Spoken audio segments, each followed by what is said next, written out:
ಈಗೇನು ಏಕಾತ ಕೊಡುವಂಥದ್ದಿದೆ ಈ ಸ್ವತ್ತು, ಅದರಲ್ಲಿ ಕೆಲವೊಂದು ಸಮಸ್ಯೆಗಳಿದ್ದು ನಾನೊಂದು ಸಭೆಯನ್ನು ಮಾಡಿ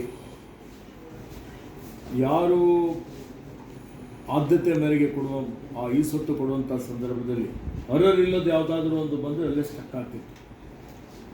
ಅದನ್ನು ತೆಗೆದು ಯಾರು ನೆಕ್ಸ್ಟ್ ಯಾರಿದ್ದಾರೆ ಅಂಥವರಿಗೆ ಕೊಡುವಂಥ ಒಂದು ವ್ಯವಸ್ಥೆ ಸಾಫ್ಟ್ವೇರಲ್ಲಿ ಮಾಡಬೇಕು ಅಂತೇಳಿ ಹೇಳಿದ್ದೇನೆ. ಹೀಗಾಗಿ ಅದು ಈಗಾಗಲೇ ಈಗ ಮುಂದಿನ ವಾರ ಅಂದರೆ ಸೋಮವಾರದಿಂದ ಅಥವಾ ಮಂಗಳವಾರದಿಂದ ಮುಂದಿನ ವಾರ ಅದು ಆರಂಭ ಆಗ್ತದೆ. ಎ ಖಾತಾ ಕೊಡೋದ್ರಲ್ಲಿ ತೊಂದರೆ ಇಲ್ಲ. ಈ ಬಿ ಖಾತಾ ಕೊಡೋದ್ರಲ್ಲಿ ಮನೆ ಮನೆಗೆ ಸ್ವತ್ತು ಕೊಡಬೇಕು ಅನ್ನುವಂಥದ್ದು ನಮ್ಮ ಉದ್ದೇಶ ಆಗಿದೆ. ಯಾವುದೇ ಹರಾಸ್ಮೆಂಟ್ ಆಗಲಿ, ತೊಂದರೆ ಆಗಲಿ, ಯಾವುದೇ ಇವತ್ತೇನು ಮಧ್ಯವರ್ತಿಗಳ ಹಾವಳಿ ಇರಬಾರ್ದು ಅಂತ ಹೇಳಿ ನಾನು ಸೂಚನೆ ಕೊಟ್ಟು ಇವನ್ ಗ್ರಾಮ ಠಾಣಾ ಪ್ರದೇಶದಲ್ಲಿರುವಂಥ ಏನು ಸ್ವತ್ತುಗಳಿದೆ ಅವರಿಗೂ ಸಹಿತ ನಮ್ಮ ಅಧಿಕಾರಿಗಳೇ ಹೋಗಿ ಅವರಿಗೆ ಎಲ್ಲ ದಾಖಲೆಗಳು ಕೊಡಬೇಕು ಅನ್ನುವಂಥ ಸೂಚನೆಯನ್ನು ಕೊಡ್ತಾ ಇದ್ದಾರೆ. ಸುಮಾರು 1,53,00,000 ಸ್ವತ್ತು ಗ್ರಾಮೀಣ ಭಾಗದಲ್ಲಿದೆ.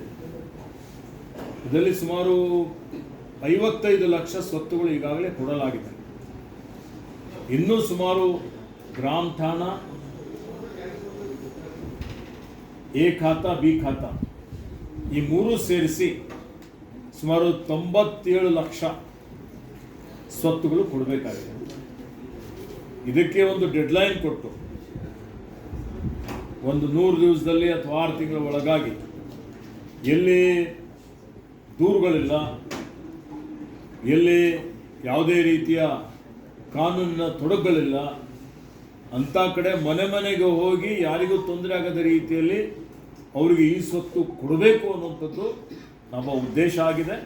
ಅದಕ್ಕೆ ಪೂರಕವಾದಂಥ ಒಂದು ವ್ಯವಸ್ಥೆ ಮಾಡಲಿಕ್ಕೆ ನಾನು ಅಧಿಕಾರಿಗಳಿಗೆ ಹೇಳಿದ್ದೇನೆ. ಮುಂದಿನ ವಾರ ಅಥವಾ 10 ದಿವಸಗಳ ಒಳಗಾಗಿ ಅದರ ರೂಪರೇಷೆಯನ್ನು ಘೋಷಣೆ ಮಾಡ್ತೇನೆ ಅನ್ನುವಂಥ ಮಾತನ್ನು ಹೇಳಲಿಕ್ಕೆ ಬಯಸ್ತೇನೆ.